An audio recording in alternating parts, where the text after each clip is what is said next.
এটা আমাদের নৈতিক জয়। তার নৈতিক জয় প্রাপ্ত করলাম। ৫৮ জনের বেশি বিধায়করা সমর্থন দিয়ে ঋতব্রত বন্দ্যোপাধ্যায়কে এলওপি করার জন্য মাননীয় অধ্যক্ষকে একটি চিঠি দিয়েছি এবং সেটা পুরোপুরি নিয়ম মাফিক অনারেবল স্পিকার সেই স্বীকৃতি দিয়েছে। আজকে হাইকোর্টও সেই স্বীকৃতির ওপরে সিলমোহর লাগালেন। আমরা যেই কাজটা করেছি সেটা সম্পূর্ণ আইন মেনে করা এবং এটা আমাদের নৈতিক জয়।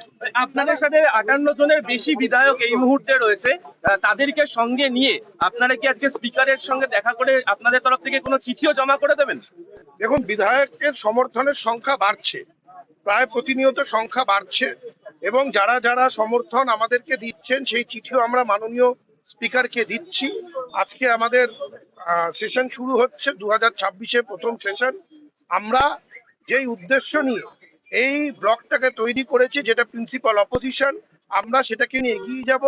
আমাদের যেই দায়িত্ব, মানুষের প্রতি যেই দায়বদ্ধতা, আমরা সেটা পালন করার জন্য যা যা করার আমরা সম্পূর্ণভাবে পরবর্তী পদক্ষেপ কি করবেন আপনারা? পরবর্তী পদক্ষেপ আমরা সবাই আলোচনা করে পরবর্তী পদক্ষেপ আমরা সিদ্ধান্ত নেব, কিন্তু পদক্ষেপ একটাই, যে গঠনমূলক বিরোধিতা করা এবং এই হাউস যাতে এই হাউসের মধ্যে যেখানে যেরকম ভাবে প্রয়োজন আমরা বিধায়করা মিলে সেই কথাগুলো তুলে ধরবো এবং বাংলার মানুষের জন্য আমরা কাজ করব। হয়তো যেই অ্যাকাউন্টটি তৃণমূল কংগ্রেসের রয়েছে সেটাতেও কিছু অনিয়ম হতে পারে, সেটাকে ভেবেই হয়তো তিনি চিঠি দিয়েছেন। এর বাইরে আমার কিছু বলার নেই, কারণ সেটা তিনি চিঠি দিয়েছেন ট্রেজারার হিসেবে, এটার উত্তর তিনি ভালো। সরিয়ে দেওয়া হয়েছিল 12 তারিখে তিনি চিঠি দিচ্ছেন এবং 16 তারিখে সেই এখন কোন তৃণমূল কংগ্রেসের কালীঘাট সেই তৃণমূল কংগ্রেস অনেক কথা বলে, অনেক দাবি করে, কিন্তু সেই দাবির সাপোর্টিং ডকুমেন্ট হতে হয়। সেই ডকুমেন্টগুলো অধিকাংশ সময় দেখা যায় যে এরকম কোনো সাপোর্টিং ডকুমেন্ট থাকে না, তারা মুখেই বলে যাচ্ছে। ফিরহাদ হাকিম কি আপনাদের সঙ্গেই থাকবেন? গত কয়েকদিন ধরে তিনি যেভাবে আসছেন, তিনি তো তৃণমূল কংগ্রেসের বিধায়ক এবং আমরাই তো প্রিন্সিপাল অপোজিশন। তো সাধারণভাবেই যারা ভোটে জিতে এসছেন তৃণমূল কংগ্রেসের বিধায়ক, আমরাই প্রিন্সিপাল অপোজিশন, সবাই আমাদের সাথে থাকুক, আমরা এটাই চাই। তার নৈতিক জয় প্রাপ্ত করলাম।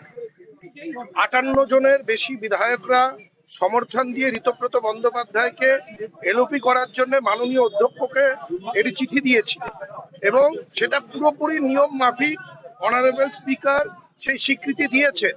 আজকে হাইকোর্টও সেই স্বীকৃতির ওপরে সিলমোহর লাগালেন। আমরা যেই কাজটা করেছি সেটা সম্পূর্ণ আইন মেনে করা এবং এটা আমাদের নৈতিক জয়। আপনাদের সাথে ৫৮ জনের বেশি বিধায়ক এই মুহূর্তে রয়েছে, তাদেরকে সঙ্গে নিয়ে আপনারা কি আজকে স্পিকারের সঙ্গে দেখা করে আপনাদের তরফ থেকে কোনো চিঠিও জমা করে দেবেন?